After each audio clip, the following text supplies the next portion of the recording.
Praise the lord. దైవాలోచన అనే ఈ మా టీవీ కార్యక్రమాన్ని వీక్షిస్తున్న ప్రేక్షకులకు ప్రభు అయిన యేసుక్రీస్తు నామంలో, అలాగనే మా షెకినా గాస్పెల్ ప్రేయర్ ఫెలోషిప్ ద్వారా మా హృదయపూర్వకమైన వందనాలు తెలియజేస్తున్నాం. ఈ సమయంలో రెవరెండ్ కె సాల్మనయ్య గారు వాక్య పరిచర్య. స్తుతిపాత్రుడా, స్తోత్రార్హుడా, ఆరాధ్య దైవమా, సూర్యోదయం మొదలుకొని సూర్యాస్తమయం వరకు స్తుతింపదగిన దేవా యేసయ్యా, మీకు వందనాలు, స్తుతులు, స్తోత్రములు. అధిక స్తోత్రములు పొందదగిన దేవా, మీకు స్తోత్రములు. Thank you Jesus. సమస్త స్తుతి, ఘనత, మహిమ, ప్రభావములు యుగయుగములు దేవునికే చెల్లునుగాక. ఆమేన్. హల్లెలూయా. కొద్ది నిమిషాలు దేవుని యొక్క వాక్యాన్ని చదివి ధ్యానించుకుందాం. అందరూ బైబిల్ తెరవండి. కీర్తనల గ్రంథము 127వ కీర్తన మొదటి వచనాన్ని చదువుకుందాం. యెహోవా ఇల్లు కట్టించని ఎడల దాని కట్టువారి ప్రయాసము వ్యర్థమే. యెహోవా పట్టణమును కాపాడని ఎడల దాని కావలి కాయువారు మేలుకొని ఉండుట వ్యర్థమే. దేవుడు తన పరిశుద్ధ వాక్యమును మన ఆత్మీయ మేళ నిమిత్తమై మన వినికిడిలో దీవించునుగాక. ఆమేన్. ప్రార్థన చేసుకుందామండి. మహాపరిశుద్ధుడు అయిన మా ప్రియ పరలోకపు తండ్రి, మీకు వందనములు, స్తుతులు, స్తోత్రములు చెల్లిస్తున్నాం. మీ దీన దాసుడనైన నన్ను మీ సిలువ చాటున మరుగు చేసుకుని నాతోనూ మా అందరితోనూ మాట్లాడమని క్రీస్తు పేర వేడుకొనుచున్నాము పరమ తండ్రి. ఆమేన్. హల్లెలూయా. చదివిన వాక్య భాగంలో నుండి ఒక అంశాన్ని నేను మీకు జ్ఞాపకం చేస్తాను. మనలను మనము కాపాడుకోలేము.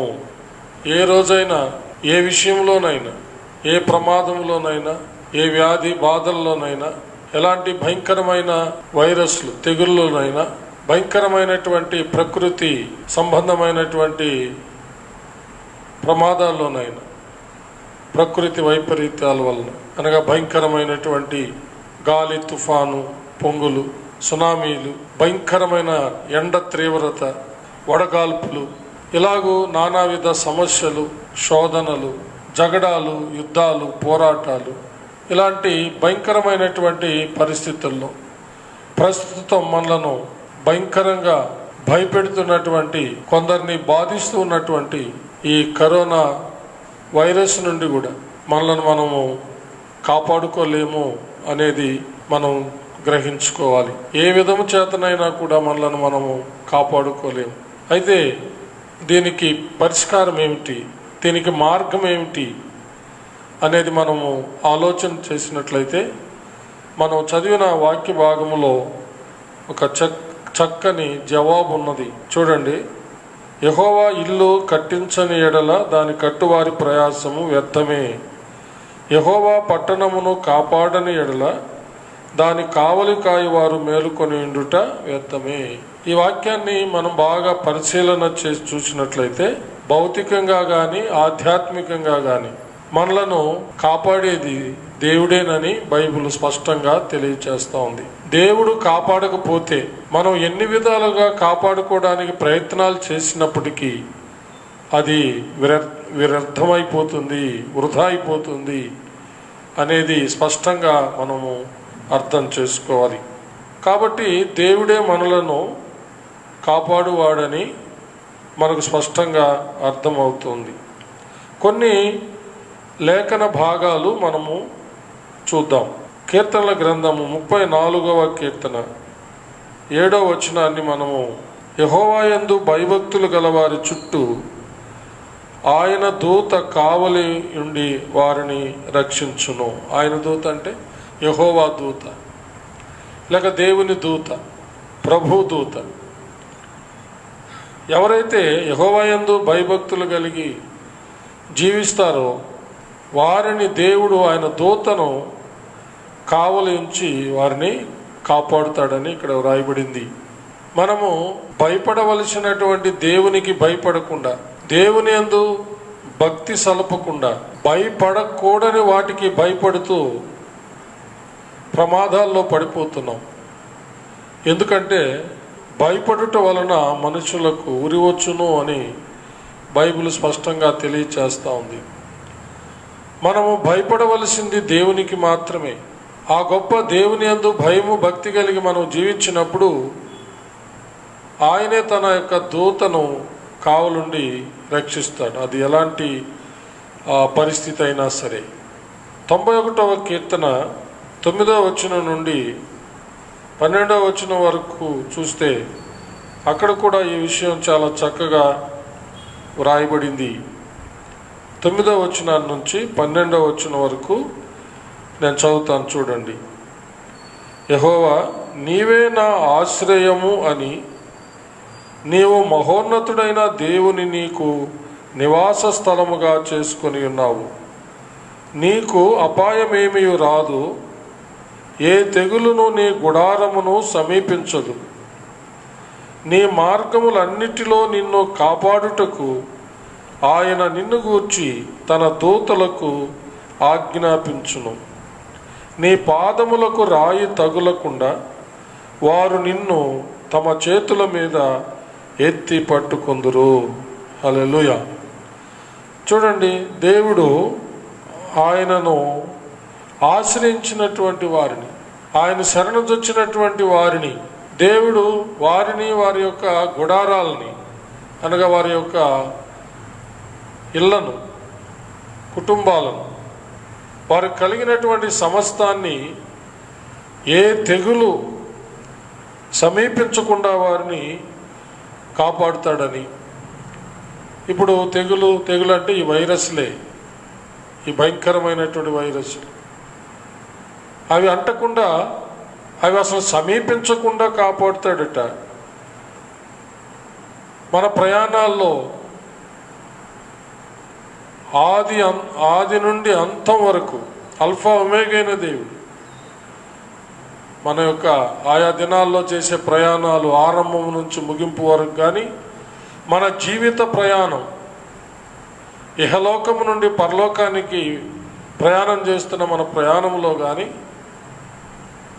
ఏ ఆపద మనకు రాకుండా, ఏ కీడు మనలను సమీపించకుండా, ఏ తెగులు మనలను సమీపించకుండా, ఏ వ్యాధి బాధలు అంటకుండా, అలాగే కంటికి కనబడకుండా క్రియ చేసే సాతాను అంధకార చీకటి శక్తులు, దురాత్మలు, వాటి ప్రభావాలు పడకుండా, వాటి బారిన పడకుండా దేవుడు ఆయన దూతలకు సెలవిచ్చి రక్షిస్తాడని ఇక్కడ స్పష్టంగా తెలియచేయబడింది. ఎంత దేవుడు భద్రత కలుగు చేస్తాడంటే, ఎంత అతి జాగ్రత్తగా దేవుడు మనం చూసుకుంటాడంటే, 12వ వచనంలో నీ పాదములకు రాయి తగులకుండా వారు నిన్ను తమ చేతుల మీద ఎత్తి పట్టుకొందురు. పాదములకు రాయి తగలకుండా కూడా దూతలు తమ చేతుల్లో మనల్ని ఎత్తుకుంటారంట. అంత సురక్షితముగా దేవుడు మనలను కాచి కాపాడుతాడని, అందుకు ఆయన దూతలకు సెలవిచ్చి మరి రక్షిస్తాడని బైబిల్ స్పష్టంగా తెలియచేస్తూ ఉంది.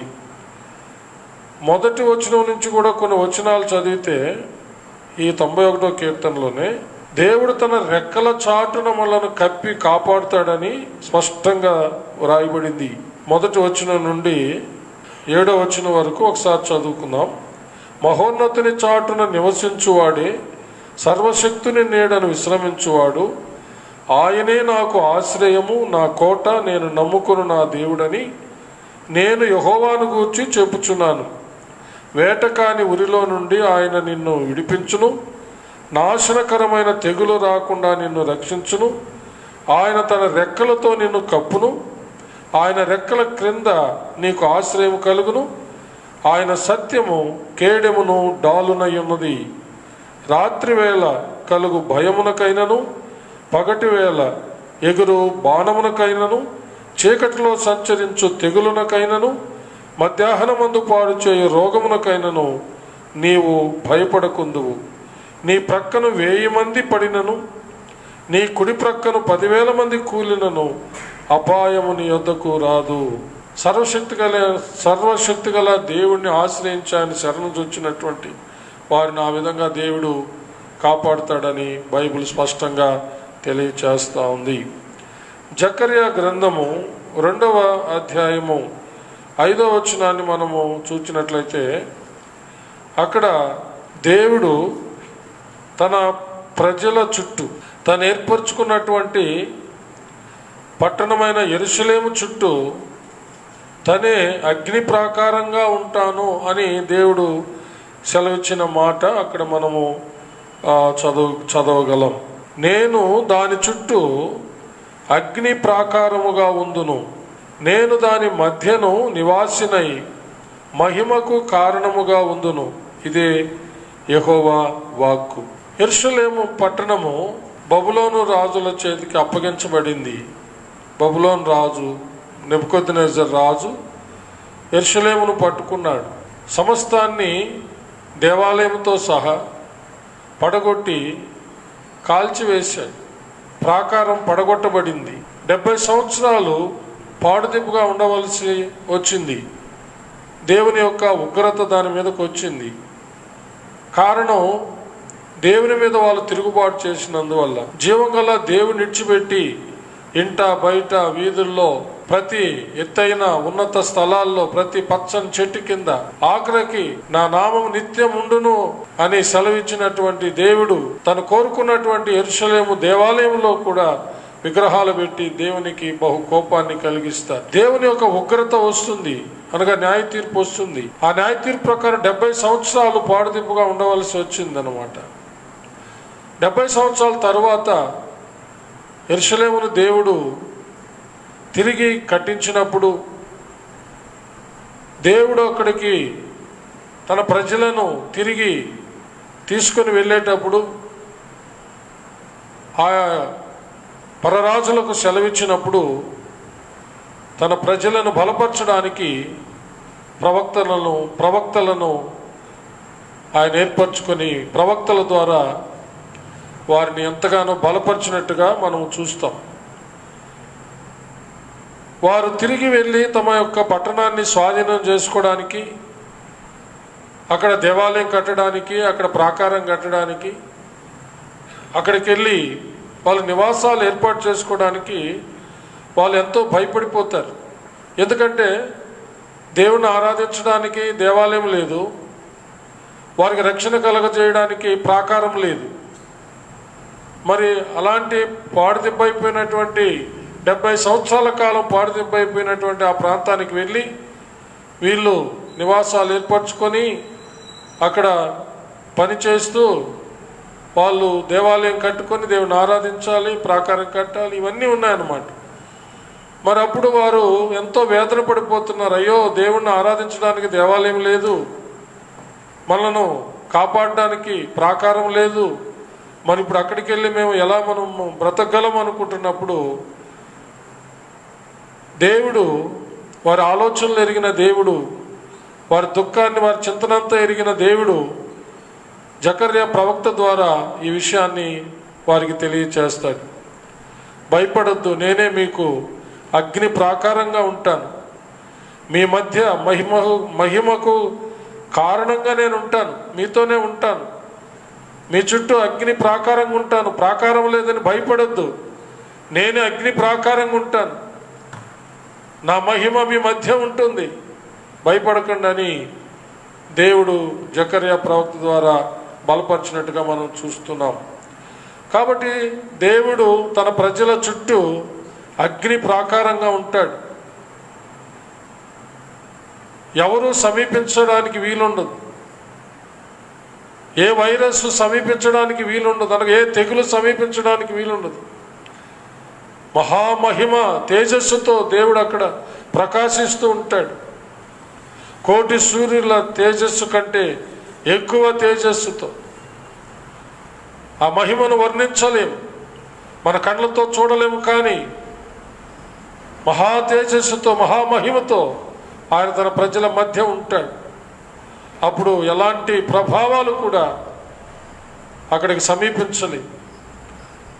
ఆ విధంగా దేవుడు వారికి ధైర్యాన్ని కలుగు చేస్తాడు.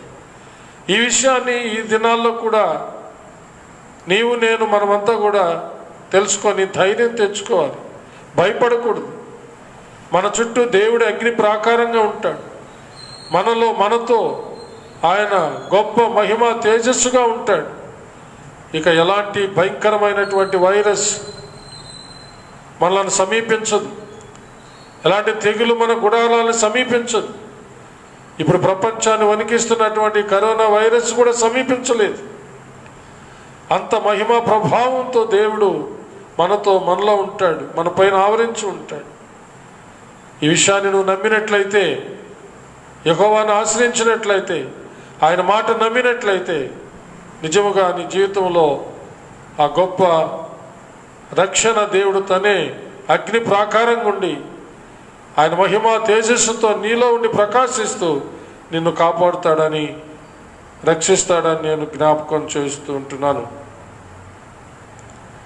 అలాగనే జకర్యా గ్రంథంలోనే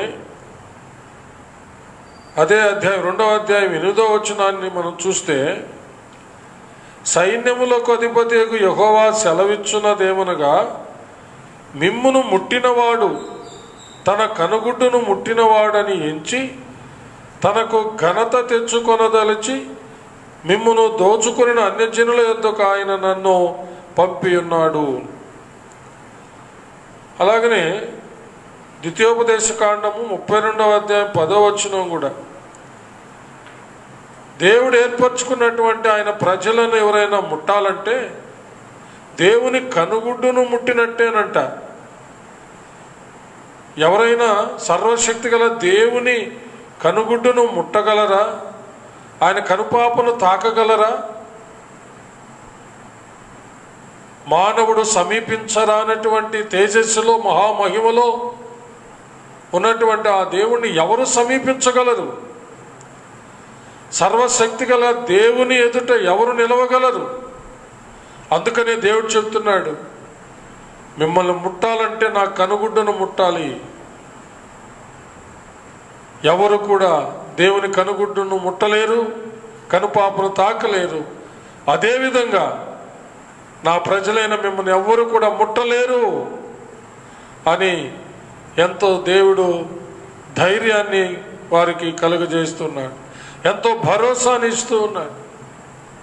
నిజమే, అలాగే దేవుడు తను ఏర్పరచుకున్నటువంటి తన ప్రజలను, తను అభిషేకించుకున్నటువంటి రాజులను శత్రు రాజులు ముట్టనివ్వకుండా దేవుడు కాపాడాడు. వాళ్ళు ఎంత ప్రయత్నించినా సరే తను ఏర్పరచుకున్న రాజులను, ప్రజలను దేవుడు రక్షించాడు. ఎవరైనా అంటారంటే దేవుడు అలౌ చేస్తేనే జరిగింది తప్ప, దేవుడు అలౌ చేయకుండా ఎవరే కానీ తన ప్రజలను, తను ఏర్పరచుకుని అభిషేకించుకున్నటువంటి రాజులను ముట్టలేరు అనేది బైబిల్ స్పష్టంగా తెలియచేస్తూ ఉంది. యోబు గ్రంథం 1వ అధ్యాయము 10వ వచనాన్ని మనము చూచినట్లయితే, యోబు చుట్టూ, యోబు కుటుంబం చుట్టూ, యోబు కలిగి ఉన్న సమస్తము చుట్టూ దేవుడు కంచె వేశాడట. అందుకనే దుష్టుడైన అపవాది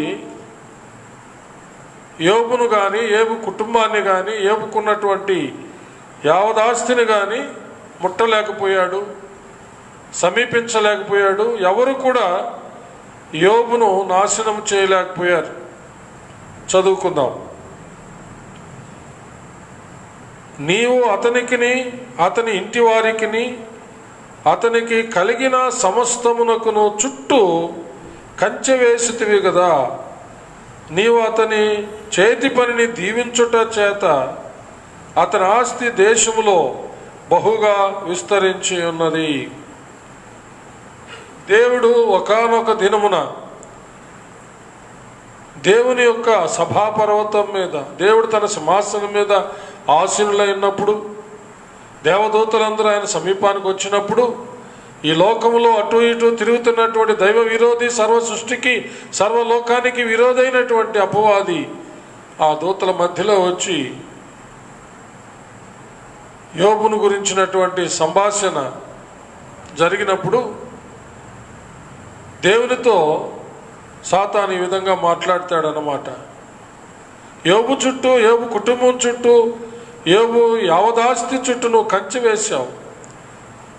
నీవు అతన్ని దీవించావు కాబట్టి అతడు గొప్పవాడయ్యాడు. నువ్వు ఆ కంచె తీసివేసేయి. అతడు నిన్ను స్తుతించడు, నిన్ను దూషిస్తాడు అని చెప్పి అతడు మాట్లాడినప్పుడు దేవుడు సాతానుకు పర్మిషన్ ఇస్తాడు. సాతాను వెళ్ళి యోబును పాడు చేస్తాడు. అయితే యోబు ఏమాత్రం కూడా దేవుని దూషించలేదు.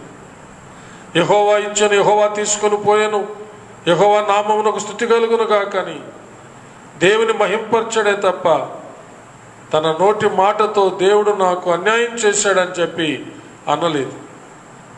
దేవుడు అలౌ చేస్తే తప్ప, దేవుడు అంగీకరిస్తే తప్ప ఏదైనా మన జీవితంలో కలుగుతుంది తప్ప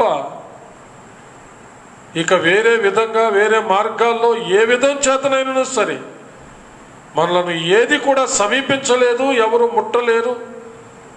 ఏ వ్యాధి బాధలు మనల్ని చంపలేవు, ఏ వైరస్లు మనల్ని చంపలేవు, ముట్టలేవు. ఏ శత్రువులు కూడా మనల్ని అంటలేరు, ముట్టలేరు. కంటికి కనబడకుండా క్రియ చేసే సాతాను, అంధకార చీకటి శక్తులు, దురాత్మల దయ్యాలు కూడా మనల్ని ఏం చేయలేవని దేవుని యొక్క వాక్యాన్ని బట్టి నేను జ్ఞాపకం చేస్తున్నాను. దేవుడు అలౌ చేస్తే తప్ప ఏదైనా వస్తుంది. దేవుడు అలౌ చేస్తేనే వస్తుంది, లేకపోతే రాదు. యోబు జీవితంలో ఎందుకు దేవుడు అలౌ చేశాడు అని మనము యోబు గ్రంథాన్ని క్షుణ్ణంగా చదివి పరిశీలించినప్పుడు మనకు తెలిసే విషయము, యోబును పరీక్షించి యోబును పరిపూర్ణుడిగా చేయడానికి దేవుడు అలౌ చేశాడని బైబిల్ స్పష్టంగా తెలియచేస్తుంది. కాబట్టి యోబును పరిపూర్ణుడు చేయడానికే. కాబట్టి కొన్ని సందర్భాల్లో మనం అసంపూర్ణులంగా ఉన్నప్పుడు, మనలో ఏదో ఒక కొదువు ఉన్నప్పుడు, ఏదో ఒక బలహీనత ఉన్నప్పుడు, అది ఒక భయంకరమైన అతిశయం కావచ్చు, ఏదైనా పాపం కావచ్చు, అనగా దేవుని ఆజ్ఞను అతిక్రమించి చేసే పాపం కావచ్చు, మనము ఇక చేయము, ఇక వెనుతిరగమని ప్రమాణం చేసుకొని వెనుతిరిగి చేసినటువంటి అపరాధ పాపం కావచ్చు, ఏదైనా సరే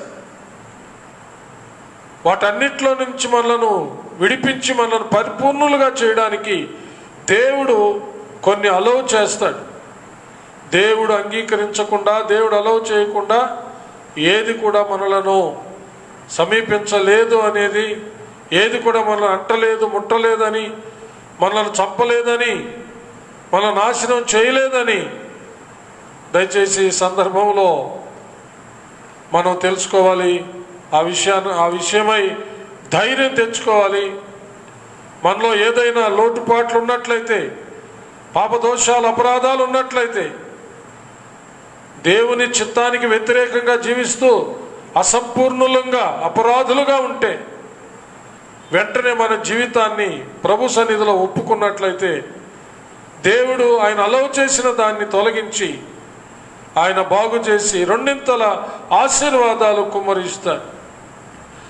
యోబు సరిచేసుకున్న తర్వాత దేవుని యొక్క సన్నిధిలో, దేవుని యొక్క దర్శనము, దేవుని ముఖాముఖిగా చూచినటువంటి యోబు దేవుని యొక్క మహిమ ఎదుట తను ఎంత పొరపాటుగా మాట్లాడాడో తెలుసుకొని పశ్చాత్తాపడి తను సరిచేసుకున్నప్పుడు దేవుడు యోబును అంగీకరించాడు. యోబు ప్రార్థన ఆలకించి తన స్నేహితులను అంగీకరించాడు.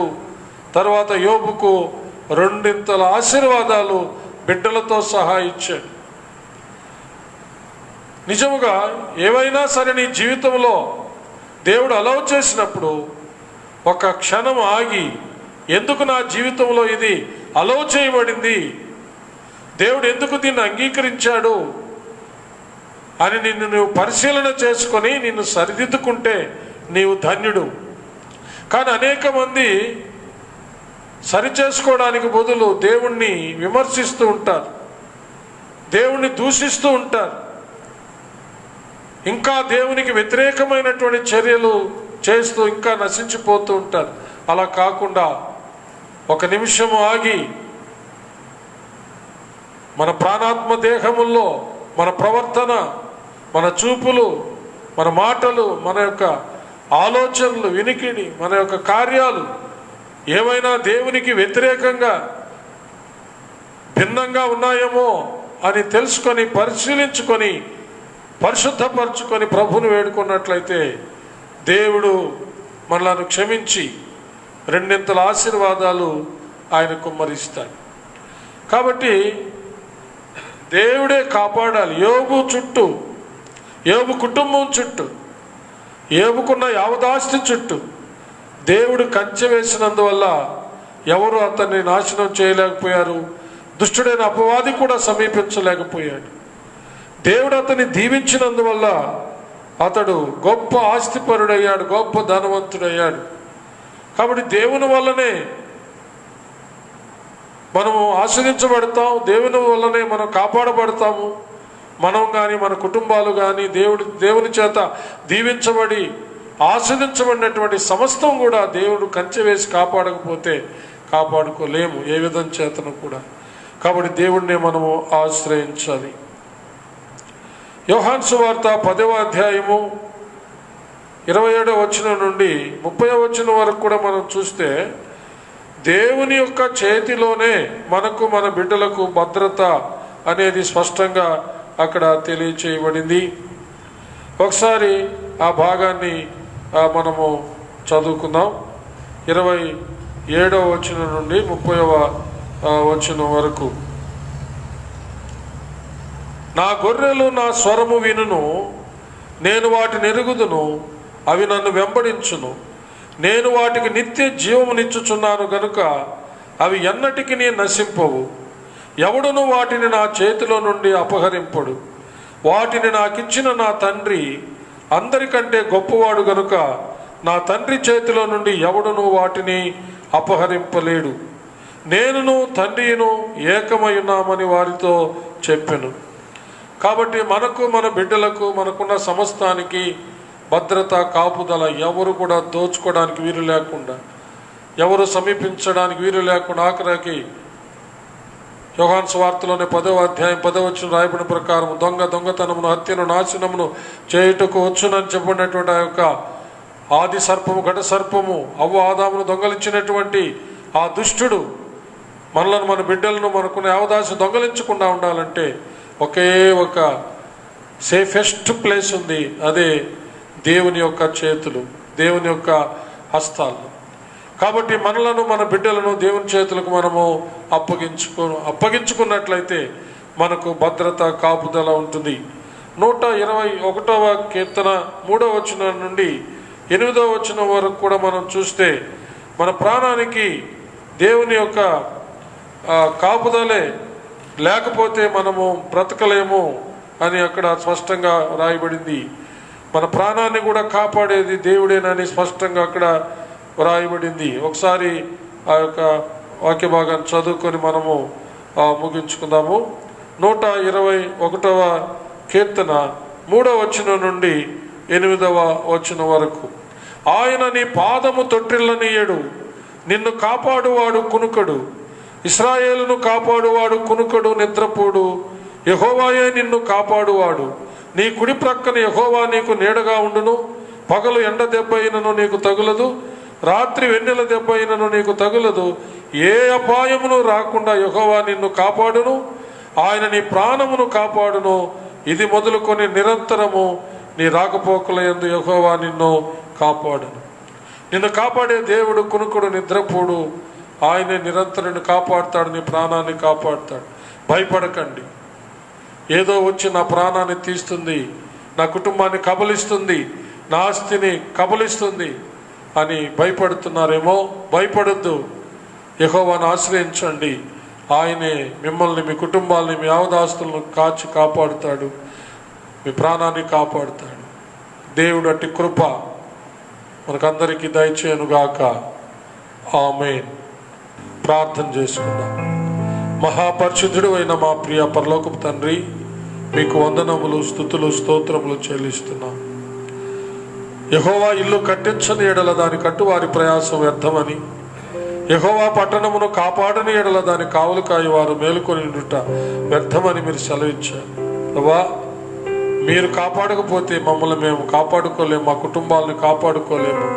మేము కలిగి ఉన్నటువంటి అవదాస్తులను మాకు మీరు ఇచ్చిన వాటిని కూడా మేము కాపాడుకోలేము. మీరు మాత్రమే కాపాడాల్సిందే ప్రభా. నాయన, మీ యందు భయభక్తులు గల వారి చుట్టూ మీ దూతను కావలించి రక్షించే దేవుడు ప్రభా. మేము ఎల్లప్పుడూ మీ యందు భయభక్తులు కలిగి జీవించడానికి కృప దయచేయండి తండ్రి. మా చుట్టూ అగ్ని ప్రాకారంగా ఉండి మాలో మహిమకు కారణంగా ఉండి నాయన, మీ యొక్క అగ్ని ప్రాకారంగా ఉండి మమ్మల్ని రక్షించి కాపాడే దేవుడు.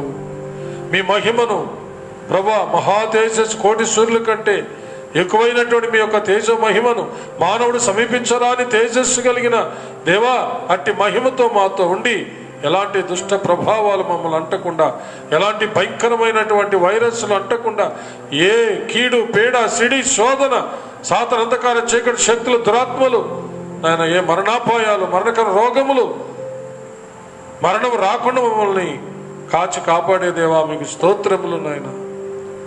హల్లెలూయా. రబా బాబా షక్కరబా. కంటికి నైనా కునుకు వేయకుండా మమ్మల్ని కాపాడుతున్న దేవా, నిరంతరం మా రాకపోకల్లో కాపాడుతున్న దేవా, మా ప్రాణములను కాపాడుతున్న దేవా, మా సమస్తమును కాపాడుతున్న దేవా మీకు స్తోత్రము. నా చేతుల నుండి ఎవరు నా గొర్రెలను అపహరించలేరు. నా తండ్రి అందరికంటే గొప్పవాడు. నా తండ్రి చేతుల నుంచి ఎవరు కూడా నా గొర్రెలను అపహరించలేరు. నేను తండ్రి ఏకమై ఉన్నామని సెలవిచ్చిన తండ్రి, మీ నమ్మదగిన హస్తాలకు మమ్మల్ని, మా కుటుంబాలని, సంఘమును అయినా మిమ్మల్ని ఆశ్రయించి ప్రతి ఒక్కరిని అప్పగిస్తూ అందరికీ నాయన కాపుదల భద్రత దయచేయమని క్రీస్తు పేర స్తుతించి వేడుకొంచున్నాము పరమ తండ్రి. ఆమేన్. నా ప్రాణమా యెహోవాను సన్నుతించుము, నా అంతరంగముననున్న సమస్తమా ఆయన పరిశుద్ధ నామమును సన్నుతించుము. నా ప్రాణమా యెహోవాను సన్నుతించుము, ఆయన చేసిన ఉపకారములలో దేనిని మరువకుము. ఆమేన్. మన పరమ తండ్రి అయిన దేవుని ప్రేమ, కుమారుడైన యేసుక్రీస్తు ప్రభుల వారి యొక్క కృప, పరిశుద్ధాత్మ దేవుని అన్యోన్య సహవాసము, సన్నిధి, కాపుదల, భద్రత, నడిపింపు ఇప్పుడు ఎల్లప్పుడూ సదాకాలము మీకందరకును మీ బిడ్డలకు, మీ బిడ్డల బిడ్డలకు, మీరు కలిగి ఉన్న సమస్తానికి తోడై దీవించి ఆశీర్వదించి కాచి కాపాడునుగాక. ఆమేన్. May God bless you all. Prayer fellowship, Elamavari Dinne, Chintareddipalem, Nellore. మా సెల్ నెంబర్స్ 9949152851. మరి యొక్క నెంబర్ 7095706518.